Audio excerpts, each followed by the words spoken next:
Hello, magandang araw sa inyong lahat. Makulimlim po ang panahon ngayon at alam niyo naman, panahon ngayon ng tag-ulan eh. Pero dahil sayang, no, binigyan tayo ni Doc ng isang variety ng adenium. Subukan nating mag-grafting tawag dito, yung iduduktong siya sa isang variety ng adenium. Kasi itong mga adenium ko na to, mga ordinary yung bulaklak. Susubukan natin yung napapanood natin sa YouTube na ika-crop natin itong isang variety dun sa isang variety na mas maganda ang bulaklak nito eh. So try natin ito yung ating medium at ito yung ating grab natin, i-grab.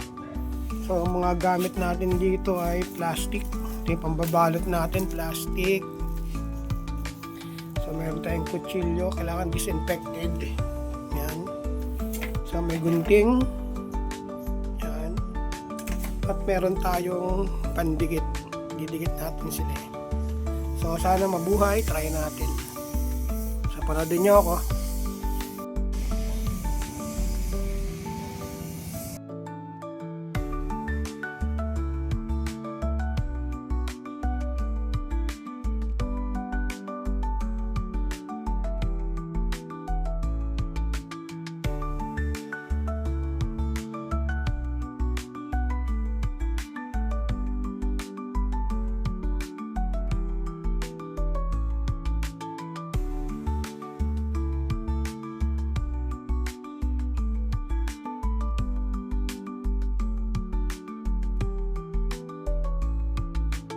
Tapos na yung ating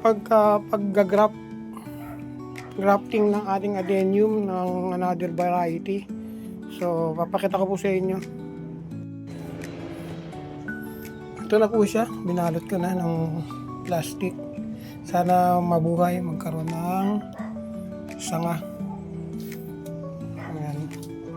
At ito naman yung cuttings. Ano ko muna, hair dry. Lagyan natin itanim ulit. Sayang eh. So, sana mabuhay para may ibang variety tayo ng bulaklak. Thank you for watching.